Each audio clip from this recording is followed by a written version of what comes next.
নবী মুসা আলাইহিস সালামের কাছে আজরাইল সালাম আগমন করছে। আজরাইল এসে সালাম দাও, আসসালামু আলাইকুম হে আল্লাহর নবী মুসা। সুবহানাল্লাহ বলেন। মুসা বলে আলাইকুম আসসালাম, তুমি কে? বলে আমি আজরাইল। কেন আসছো? বলে আল্লাহ আমারে পাঠাইছে, আপনার বয়স শেষ, অনেক দিন দুনিয়ার মধ্যে থাকলে, এখন তো আপনি কুজা হয়ে গেছেন, গায়ের মধ্যে কোনো বল নাই, কষ্ট হয়, আপনাকে নেওয়ার জন্য আমার আল্লাহ পাঠিয়ে দিয়েছে। মুসা আলাইহিস সালাম ডাক দে বলে আজরাইল, তুমি আমার নিতে আইছো, কেন আসছো? আল্লাহ কি তোমার হুকুম দিছে? বলে হা, আমার আল্লাহ আমার হুকুম দিছে। তবে নিবা কেমনে আজরাইল? শোনো, কই কোন জায়গাতে ঢুকবা আমার ভিতরে তুমি বলো। এ দুনিয়ার মুসলমান,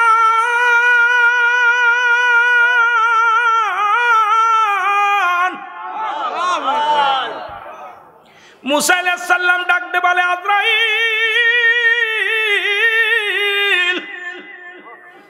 তুমি আমার কোন জায়গা দিয়ে প্রবেশ করবে রুহটা নেওয়ার জন্য? আজরাইলকে হুজুর আপনার মুখ দিয়ে ঢুকবো। কয় আজরাইল দাঁড়াও, আমার এই মুখ দিয়ে আমি আল্লাহর সঙ্গে দিদার করেছিলাম, যখন তোর পাহাড়ে দিদার করেছিলাম, মাওলার সঙ্গে কথাবার্তা হয়েছে, আমার মুখ দিয়ে তোমার আমি ঢুকতে দিতে পারি না। আজরাইল কয় হুজুর আপনার নাক দিয়ে ঢুকবো। কোন জায়গা দিয়ে? নাক দিয়ে। মুসা আলাইহিস সালাম ডাক দে বলে আজরাইল দাঁড়াও, আমার এই নাক দিয়ে আমার মাওলা যেদিন আমার সঙ্গে দিদার দিছিল গো, আর সেই রাত চলে আজকে আমার নবীর সঙ্গে দিদার হয়েছে, ঠিক কিনা?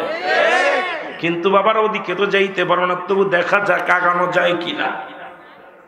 যে কথা বলতেছিলাম, মুসা নবী বলে আজরাইল রে, আমার আল্লাহ যখন আমার সঙ্গে দিদার দিল গো, তখন আমি একটা ঘিরান পেয়েছিলাম, জান্নাতি ঘিরান।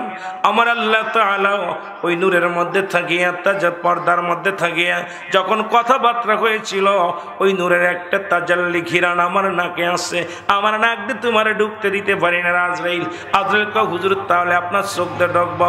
আমার নবী মুসা আলাইহিস সালাম ডাকতে, আজরাইল দাঁড়াও, আমার নাক আমার চোখ দিয়ে তোমার ঢুকতে দিতে পারি না, কারণ আল্লাহর সঙ্গে যখন দেখা হয়েছিল আমি আমার নূর, আল্লাহর নূরের তাজাল্লি চোখ দিয়ে দেখছি, সুতরাং আমার চোখ দিয়েও তোমার ঢুকতে দিতে পারি না।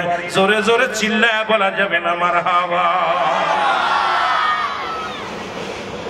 আজরাইল ক্ষিপ্ত হয়ে গেছে, একটু ক্ষিপ্ত হয়ে বলছে, হে নবী মুসা, আমি আল্লাহর গোলাম, আমি আল্লাহর হুকুম তালিম করি, আমার ভালো যেখান দিয়ে লাগে সেই জায়গাতে ঢুকবো, আমার ভালো লাগবে যেখান দিয়ে সেমিতে প্রবেশ করব। মুসা নবী একটু রাগান্বিত মানুষ, সব নবীদের সেইটি একটু কড়া ছিল। মুসা আলাইহিস সালাম একটা থাপ্পড় মেরে দিয়েছে আজরাইল আলাইহিস সালামকে, এত জোরে একটা থাপ্পড় মারছে, থাপ্পড় খাইয়া মুসা আলাইহিস সালামের থাপ্পড় খাইয়া আজরাইল আলাইহিস সালামের চোখ দুটো বের হয়ে গেছে। আল্লাহু আকবার, সুবহানাল্লাহ কইতেন নি? চোখ দুটো বের হয়ে গেছে। এখন চোখ দুইটা পড়ে আছে আজরাইল আলাইহিস সালাম। আল্লাহকে কি রে আজরাইল, ঘটনাটা কি? আল্লাহ সর্বনাশ, এ যার কাছে পাঠাইছেন জাননি, এত দূরের কথা, এমন থাপ্পড় মারছে, এখন তো আমি কানা, চোখই দেখি না। আল্লাহ কয় মুসার বিষয় আর জানটা নিতে চাইস না, আমি দেখবো, তুমি চলে আসো তাড়াতাড়ি। মুসা আলাইহিস সালামের কাছ থেকে আজরাইল আলাইহিস সালাম চলে গেছে। ইমানদারের পাওয়ারের কথা বলতে যায় আমি মুসা আলাইহিস সালামের কাছে চলে গেছি একটু, এই জন্যে আপনাদেরও এইরকম ইমানদারের অনেক পাওয়ার। এই যে বসে আছেন নবীর প্রেমে এসকে দেওয়ানা হয়ে, আপনাদের অনেক দাম। কথা বলছেন, এই জন্য বোঝাতেই যে আমি ওটা বোঝাই, তারপর আপনাদের দিকে যাইতেছি। আল্লাহর কাছে যায় মুসা আলাইহিস সালাম, এই নালিশ দিচ্ছে মুসা আলাইহিস সালামের বিরুদ্ধে, আল্লাহ তোমার নবী আমারে ঢুকতে দিই নাই, মুখ দিয়ে ঢুকতে দেয়নি, নাক দিয়ে ঢুকতে দিইনি, চোখ দিয়ে ঢুকতে দিইনি আমাকে। আমি বললাম, যখনই বলেছি যে আমি আমার হুকুম হয়েছে আমি যে জায়গাতে পারবো সেই জায়গাতে ঢুকবো, তখন একটা থাপ্পড় মারছে, থাপ্পড় খেয়ে আমার চোখ দুটো কানা হয়ে গেছে। আমার আল্লাহ বলতেছেন, হে হে আজরাইল দাঁড়াও। আজরাইল, যেহেতু আমার নবী সমস্ত নবীদের চাইতে আমার মুসা আলাইহিস সালামের একটু মেজাজ কড়া, আমার সব নবীদের চাইতে আমার মুসা একটু রাগান্বিত বেশি, ঠিক আছে আমার বন্ধু যেহেতু তোমাকে মারছে, আমি তোমার চোখ দুটো ভালো করে দিচ্ছি। আল্লাহ পাক চোখ দুটো আজরাইল আলাইহিস সালামের ভালো করে দিলেন। ভালো যখন হয়ে গেছে মুসা আলাইহিস সালাম, এখন আজরাইল আলাইহিস সালাম বলতে, আল্লাহ আমাকে হুকুম দেন, আমি আজরাইল জান কবাজ করতে যাব। আল্লাহ বলেন, না তোমার জান কবাজ করা লাগবে না, ওর কাছে যাওয়া লাগবে না, আমার বন্ধুর কাছে যাওয়া লাগবে না, ওটার সমাধান আমি দিব। সুবহানাল্লাহ বলেন না? আমি দেখতেছি, পরে দেখতেছি। আমার আল্লাহ পাক জানিয়ে দেয়, হে নবী মুসা আপনি বলেন আপনি কতদিন থাকতে চান? একটা মেষির গায়ে যতগুলো পশম আছে এতশো বছর যদি আপনি দুনিয়ার মধ্যে থাকতে চান আপনাকে রাখা হবে। আপনি যত হাজার বছর থাকতে চান ততদিন পর্যন্ত আপনাকে দুনিয়ার জিন্দেগিতে রাখা হবে। আমার নবী মুসা আলাইহিস সালাম বলতেছে, আল্লাহ এরপরে কি হবে? এরপর আপনার মরণ হবে। আল্লাহু আকবার বলেন। নবী মুসা আলাইহিস সালাম বলে, আল্লাহ এতদিন হায়াত পার পরও যদি আমার মরণ লাগে, দুনিয়ার জিন্দেগি থেকে বিদায় হওয়া লাগে, তাহলে আর কষ্ট করে ইবাদত করব না, কষ্ট করে আর এত কষ্ট করে কাম কাজ করা লাগতো না, ইবাদত বন্দেগী করব না আল্লাহ। তবে একটা মাত্র দাবি, যেহেতু চলেই যেতে হবে, 2000 বছর হোক, 1000 বছর হোক, 500 বছর হোক, 50 বছর হোক, যেহেতু তোমার কাছে চলেই যেতে হবে, বিদায় নিতে হবে, থাকার জায়গা না। তবে যাবার আগে গো আমার আল্লাহ, একটা বার আমি মুসা শেষবার এই বুড়া বয়সে আর একবার আপনাকে দেখতে চাই। জোরে জোরে চিল্লায় বলা যাবে না মারহাবা। আর একবার আপনার সঙ্গে দিদার করতে চাই। আল্লাহ বলেন, মুসা রে আয়, চলে আয়, তোর পারে চলে আয়। মুসা আলাইহিস সালাম, ও মুসলমান শোনো, তোর পারে অনেক কষ্ট করে লাঠি ভর দিয়ে বুড়া মানুষ অনেক কষ্ট করে উঠলেন। আল্লাহর সঙ্গে দেখা হয়, আল্লাহর সঙ্গে কথা হয়। মুসলমান শুনে নাও, আমার আল্লাহ তাআলা প্রতিটা নবীকে এক একটা নিয়ামত স্পেশাল দান করেছে। প্রতিটা মানুষ, প্রতিটা নবী দোয়াটা করে দুনিয়ার মধ্যে হাসিল করে নিছে। একমাত্র আমার নবী দুনিয়ার মধ্যে এই দোয়াটা করেন নাই। এই দোয়াটা করবে ইয়াউমাল কিয়ামতের ময়দানে, উম্মতের জন্য পার্সোনাল দাবিটা করব আল্লাহর কাছে। আল্লাহ সব নবীকে তো দিয়েছিলে, সবাই তো নিয়ে নিছে, আপনি আমাকে দিয়েছিলেন যে একটা পার্সোনাল তোমাকে নিয়ামত দান করব। হাবিব বলো, এইটা আমি আজকে কিয়ামতের ময়দানে আপনার কাছে দাবি করব। এই জন্য উম্মতের কান্ডারি দরদি নবীর যার তুলনা হয় না, জোরে জোরে বলো ঠিক কিনা। আমার ভাইরা, আমার বন্ধুরা, আমার শুনে নাও, আল্লাহর সঙ্গে মুসা আলাইহিস সালামের আলাপ হয়। এক পর্যায়ে মুসা আলাইহিস সালাম বলে, আল্লাহ গো আমি বিদায়, আমার বয়স শেষ, না জানি কখন মারা যায়। যাবার আগে আমি বনি ইসরায়েলদের জন্য আপনার কাছে একটা নিয়ামত চাই। আমার বনি ইসরায়েল যত জনগণ আছে, যত মাকলুকাত আছে গো আল্লাহ, তাদের কিছু খাবারের ব্যবস্থা করে দিবেন, তারা যেন কষ্ট না পায়, অনাহারের জন্য না থাকে। আমার আল্লাহ বলে, মুসা রে তুমি যাও। মুসা আলাইহিস সালাম রওনা হয়ে গেলেন। আবার পিছন থেকে আল্লাহ ডাক দেয়, মুসা দাঁড়াও, তোমার হাতে কি কয়? লাঠি। ওই লাঠি দিয়া পাহাড়ের উপরে একটা বাড়ি মারো। মুসা আলাইহিস সালাম পাহাড়ের উপরে একটা বাড়ি মারলেন। বাড়িটা মারার পর দেখতে পাইলেন বিশাল একটা নদী। নদী আশ্চর্য হয়ে গেলেন, পাহাড়ের মধ্যে নদী এলো কই থেকে? মুসা নবীর আল্লাহ ডাক দে বলে, মুসা রে ওই লাঠি দিয়ে আর একটা বাড়ি মারো নদীর মধ্যে, পানির মধ্যে। মুসা আলাইহিস সালাম একটা বাড়ি মারলেন। বাড়ি মারার পর একটা পাথর ভেসে আসতেছিলেন, বড় একটা পাথর দেখতে পাইলেন। মুসা আলাইহিস সালাম কাল্লা, পাহাড়ের মধ্যে নদী, নদীর মধ্যে পাথর। কয় মুসা রে পাথরের মধ্যে একটা বাড়ি মারো। পাথরের মধ্যে যখন বাড়ি মারলেন, ওই পাথরের মধ্য থেকে একটা হরিণের ছানা বাইর হয়ে আসলেন। জোরে জোরে বলো মারহাবা। এই হরিণের মুখের মধ্যে তাজা ঘাস, সুবহানাল্লাহ বলেন। হরিণের মুখের মধ্যে খাবার।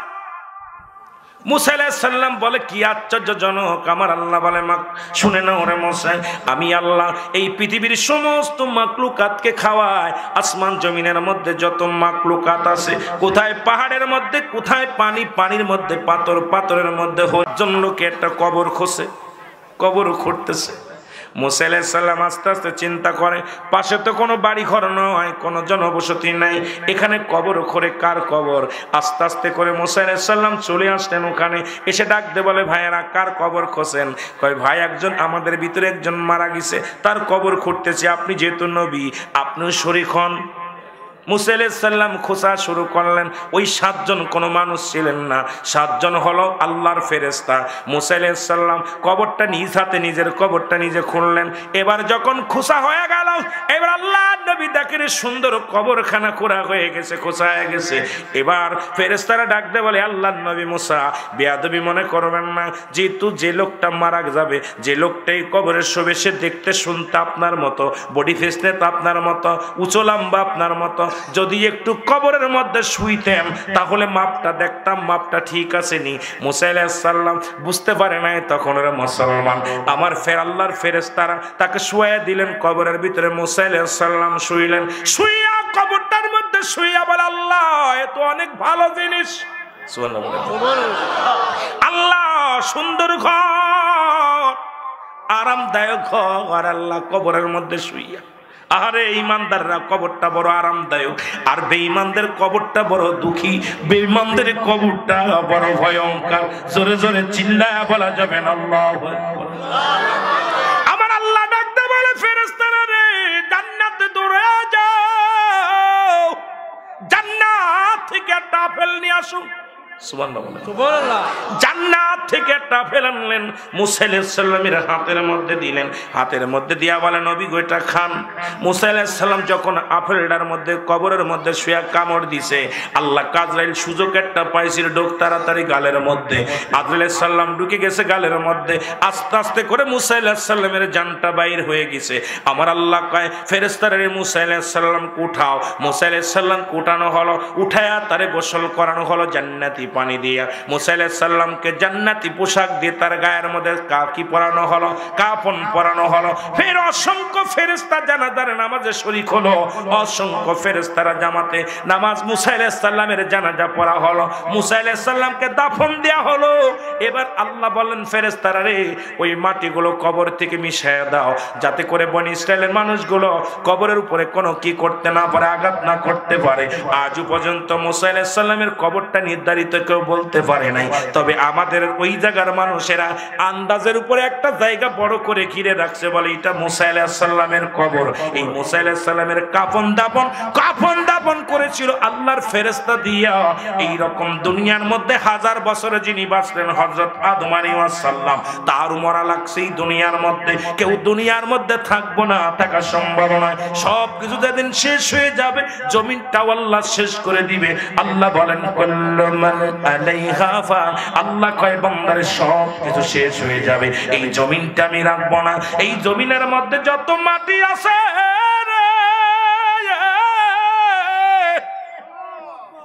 এই মাটিগুলাই আমি আল্লাহ পুরায়া তামা বানায়া দিব। এই জমিনের মধ্যে যত পানি আছে সমস্ত পানিগুলাই আমি আল্লাহ পুরায়া আমি ছাই বানায়া দিব।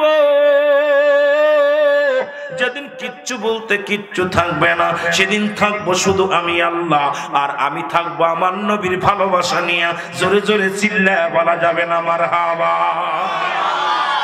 কুল্লু মান আলাইহা ফান, সব শেষ করে দিবে কে? আল্লাহ কয় যেদিন কিচ্ছু থাকবে না, থাকবো সেদিন আমি, আর আমি থাকবো আমার নবীর ভালোবাসা নিয়ে। এই জন্য সুন্নিরা নবী ছাড়া কিচ্ছু বোঝে না। জোরে বলেন ঠিক কিনা, আরো জোরে বলেন ঠিক কিনা। আওয়াজটা আসতে হইলেও চট্টগ্রামের মানুষ নবীর কথা শুনলে তো পাগল হইয়া যায়। জোরে কোন ঠিক কিনা। এরে পাইলে নিরালাই গো নবী, পাইলে নিরালায়, তোমায় পাইলে নিরালায় গো নবী, পাইলে নিরালায়। এর মনের কথা কইতাম আমি, মনের কথা কইতাম আমি, ওই চরণ তলায় পাইলে নিরালায় গো নবী, পাইলে নিরালায়। নবী গো একবার যদি পাইতাম, চরণ ধুলি সুমাইতাম, আর মনের দুঃখগুলো বলতাম। ঠিক কি না? ওমা আরসালনাকা ইল্লা রাহমাতাল লিল আলামিন।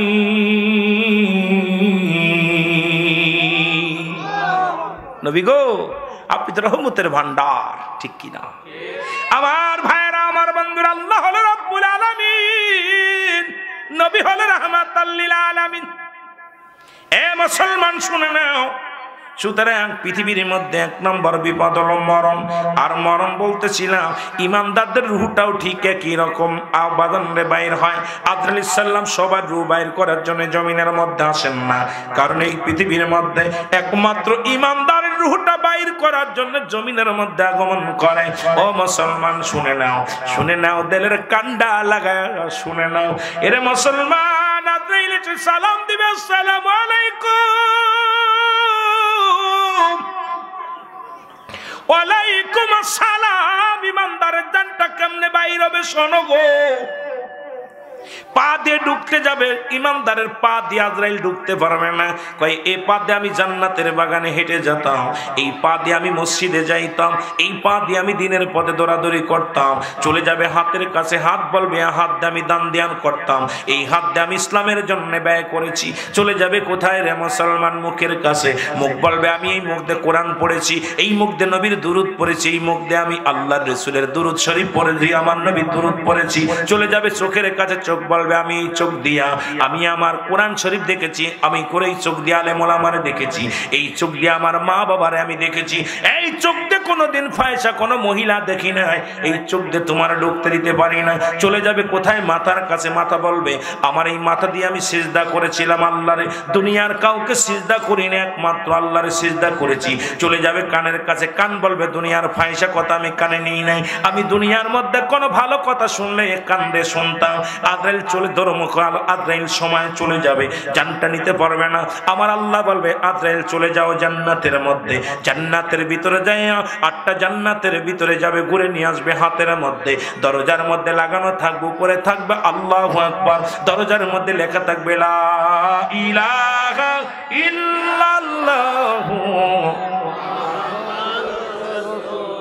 সাল্লাল্লাহু আলাইহি ওয়াসাল্লাম। অনেক লম্বা কথা বাবা, অনেক বলা লাগবে, অত বলতে পারবো না, এই জন্য সংক্ষেপ আকারে তাড়াতাড়ি বলে যায়।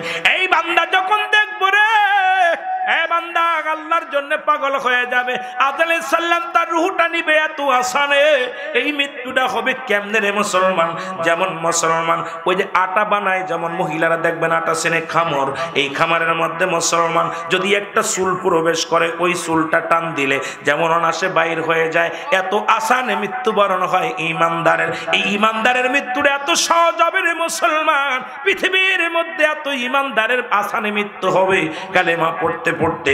মুসলমান আল্লাহ রাসূলকে দেখতে দেখতে আল্লাহ নবীর দিদার তাদের নসিবে হয়ে যাবে। আমার মাওলা ফেরেশতা দিয়া মুসলমান আজরাইল দিয়ে এত আসানে মৃত্যুটা ঘটায়া দিবে, সেই মৃত্যুটা হলো এত কঠিন হবে। সেই মৃত্যু কত কঠিন হবে মুসলমান শুনে নাও।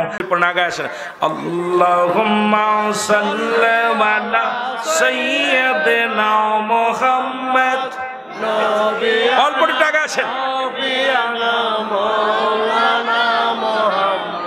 উড়ে যাও রে রাতের হাওয়া, যাও রে উড়ে মদিনায়, উড়ে যাও রে রাতের হাওয়া, যাও রে উড়ে মদিনায়, এই গোলামের সালাম খানি পৌঁছাই দিও মদিনায়। আল্লাহুম্মা সাল্লি আলা সাইয়্যিদিনা মুহাম্মদ, আগে আগে আসেন, নবিয়ানা শাফিয়ানা, এটা খুলে দিলে বুঝতে পারবেন। আল্লাহুম্মা সাল্লি আলা সাইয়্যিদিনা মুহাম্মদ, এর নবিয়ানা শাফিয়ানা মাওলানা মুহাম্মদ। আদম যখন মাটি পানি, মোর নবীজি খোদা রাসূল, সুবহানাল্লাহ বলেন সুবহানাল্লাহ। আদম যখন মাটি পানি, মোর নবীজি খোদা রাসূল, তার উপরে পড়েন দুরুদ, তার উপরে পড়েন দুরুদ, আল্লাহ ফেরেশতা কুল আল্লাহুম্মা সাল্লি আলা সাইয়্যিদিনা মুহাম্মদ, নবিয়ানা শাফিয়ানা মাওলানা মুহাম্মদ। এই কথাটা বলতে যে আমার একটা মজা লাগে। মজাটা হলো বাতিলদের কিতাব আমাদের কিতাব না, আমি বার উহাবি টুহাবি কইতেও ভাল লাগে না, আর এসব কইতেও মন চায় না। সুন্নিয়াতের যেহেতু আমরা আরেকজনের নাম না দেওয়াই ভালো, আর কারো সুনাম করলে গোপন সরাসরি গোপনে, আর কারো দুর্নাম করলে সরাসরি করা উত্তম। বাতিলদের কিতাব দেওবান মাদ্রাসায় পড়ানো হয়। কোন মাদ্রাসায়? ভারতের দেওবান মাদ্রাসায়। আপনাদের এলাকায় যারা আছে ভালো করে লেখে নেন। দেওবান মাদ্রাসার কিতাব ফতুয়ায়ে দেওবান, লেখক হচ্ছে মুফতি শফিক আহমেদ। লেখককে লেখে নেন বাবা, লেখে নেন।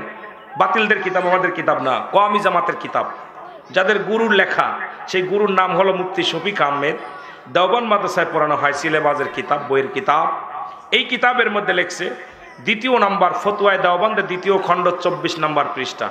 রাসূলের উপরে দুরূদ ও সালাম পাঠ করা সর্বপ্রথম বলছে একবার জীবনে ফরজ, একাধিকবার পড়া সুন্নাত, যত পড়বে মুস্তাহাব আমল। সুবহানাল্লাহ। এই অভাবী বাবারা শোন, যাদের অভাব আছে, কথা বুঝেননি, অভাবীরা যারা নবীর দুরূদ পড়িস না বাবা, কপাল খারাপ। তোদের গুরু বলল কি আব্বার কথা মানে না, দাদার কথা মানে না, নবীর দুরূদ শুনলেই নাক শিখতে, কথা বুঝেননি। কিন্তু ওদের কিতাবের মধ্যে, আমাদের কিতাব না, আমি ওনাদের কিতাব থেকে দলিল দিলে শত শত দলিল দিতে পারবো কি বলতেছে ওরা, কিন্তু আমার তো চট্টগ্রামে ওগুলো কথা বলার প্রয়োজন নাই। কারণ আমার একটা কথা বেশি মনে পড়ে, রাসূল আকরাম সাল্লাল্লাহু আলাইহি সাল্লাম বলে গেছেন, আমি দেখতেছি অচিরেই পূর্ব দেশ থেকে একটা জাতি বাইর হবে, একটা কম বাইর হবে, তাদের জবানে থাকবে নারায়ে রিসালাত, নারায়ে তাকবীর, আল্লাহু আকবার। এই দুইটা ধ্বনি দিতে দিতে আমি নবীর রওজা পর্যন্ত আগমন করবে। পূর্ব দেশ বলতে, ভালো করে শুনুন, পূর্ব দেশ বলতে আমি বুঝাই পূর্ব দেশ বাংলাদেশের পরে আর কোনো মুসলিম কান্ট্রি নাই, মুসলিম কান্ট্রি, সেহেতু এই পূর্ব দেশ বলতে আমি বুঝাই আমার বাংলাদেশ, আর বাংলাদেশের পূর্বাঞ্চলের মানুষ আপনারা, ঠিক কিনা? এই জন্যই বাংলাদেশের সবচেয়ে বড় জুলুস হয় চট্টগ্রামে, সবচেয়ে নবী এসকে দেওয়ানা পাগল হলো চট্টগ্রামের মানুষ। আল্লাহর কাছে বলি, আল্লাহ ওই জুলুসে ওই তাকবীরের জন্য আমিও শরীক হতে পারি। সুবহানাল্লাহ। মনে বড় আশা, এক বছর আইলাম, এক বছরের যে বছরে যে আপনার বৃষ্টি বাদল হলো, আইরে হাই, আমি আশ্চর্য, নবীকে এত ভালোবাসে এলাকার মানুষগুলো। নবীর জুলুস, ওই মক্কা মদিনার মানুষেরা যখন তারা বলে তালা আল বাদ্র আলাইনা স্লোগান দিতে দিতে রাসূল আগমনে যখন মক্কা মদিনার মানুষ খুশি হয়েছিল, আবার নবী যখন হিজরত করে মক্কা থেকে মদিনায় গিয়েছিল, মদিনার মানুষেরা ছাতক পাখির মতো তাকায় ছিল রাসূলের দিকে। তদ্রূপ আমার মন বলল, যখন আপনার ওই চট্টগ্রামে যখন আপনার কি আসলো ভারত ইসি থেকে, পাকিস্তান থেকে তায়ের সাহেব হুজুর কেবলা আসলেন, তখন দেখেছিলাম যে ওই ছোট ছোট মাসুম বাচ্চাগুলো, ছোট নারী, আপনার পুরুষ, নারী পুরুষ, নারী বললে বলইব, নারী তা ছিল না, আমি দেখছি পুরুষেরা যে বুড়া আবাল বৃদ্ধ সবাই এসকে দেওয়ানা, পা নাই হাত নাই, কি দৌড়াইতেছে, খুব খালি দৌড়াইতেছে। কেন দৌড়াইছে? ইয়া খালি জবানে হলো নারায়ে রিসালাত, ইয়া রাসূলুল্লাহ, নারায়ে তাকবীর, আল্লাহু আকবার। ওই ধ্বনি দিতে দিতে আমার রাসূল যেটা বলে গেছে, আল্লাহ এই মদিনার কাফেলা, আল্লাহ এই চট্টগ্রাম থেকে সেই কাফেলায় শরীক হওয়ার তৌফিক দান করে সকল বলবেন আরো জোরে বলেন আমিন। এখানে বাংলাদেশে সুন্নি আছে, কিন্তু এইরকম জুলুস আপনাদের এলাকায় হয়, চট্টগ্রামে কিছু হয়, ব্রাহ্মণবাড়িয়া, আপনাদের এলাকায় চট্টগ্রাম বিভাগের মানুষ ব্রাহ্মণবাড়িয়া, কি কন আপনাদের বিভাগ না, ওইটা মনে আপনাদের বিভাগ। সুতরাং হ্যাঁ, চট্টগ্রাম বিভাগ, ব্রাহ্মণবাড়িয়া চট্টগ্রাম বিভাগ আমার ভেড়া। এরপরে আপনার হলো এরপরে আপনার সিলেট বিভাগও কিছু আছে। আর আমাদেরও দেখতে এইসব জুলুস টুলুস আগে তো হতোই না, এখন মোটামুটি আপনাদের দেখে টেকে কিছু হয়। নদীর উপরে আমার বাড়ি মাগুরা থেকে, ঢাকা থেকে 250 কিলো দূরে, আমাদের ওদিকে দুরূদ পড়ি, মিলাদ পড়ি, সবই পড়ে, কিন্তু এই যে এইগুলো বেদাবেদ কিছু বোঝে না, কথা বোঝেননি, বোঝে কম। ওই এলাকায় আছে কাটটা কিছু মৌলবী, যারা অনেকেই নবীর কথা, নবীর কেউ খালি মাজায় ব্যথা যাদের তালিকায় বয়া বয়া দুরূদ পড়ে, আবার কেউ কেউ আপনার এই দুরূদ ইব্রাহিম পড়ে, এইটা পড়ে শেষ করে। আমি কই আব্বা জন্ম দিলে আমার আব্বা কাকার প্রশংসা করে, জোরে বলেন ঠিক কিনা? আরে দুরূদ ইব্রাহিম লাগবো, কোন জায়গা লাগবে এইটা বোঝে না, এটা বোঝে না, তো সেটাই বোঝে না, কোনটা বোঝে না। আরে দুরূদ ইব্রাহিম পড়তাম নামাজের জন্য খাস, জোরে বলেন ঠিক কিনা? এইটারে নিয়ে পড়ে খালি। আমি কই আল্লাহ জন্ম দিলে আব্বারে, আব্বার নাম ডাইকে থুয়ে চাচার প্রশংসা করে, কথা বুঝেননি? আরে সব নবী আমার নবীর দিকে তাকায় থাকবো, আর আমরা কেমন না ফারমান, আমরা তাকায় থাকি আরেক নবীর দিকে, জোরে বলেন ঠিক কিনা? বোকা মুখে বোকা মার্কা মানুষ সব, জোরে বলেন ঠিক কিনা? কষ্ট পাচ্ছেন? কষ্ট পাচ্ছেন? রে আল্লাহুম্মা সাল্লি আলা সাইয়্যিদিনা মুহাম্মদ নবিয়ানা জাবিয়ানা মাওলানা। রিয়া কস কান্দে বাতাস কান্দে কান্দে বিবি ফাতিমা, জমিন আসমান কান্দে কান্দে সোনার মদিনা। আল্লাহুম্মা সাল্লি আলা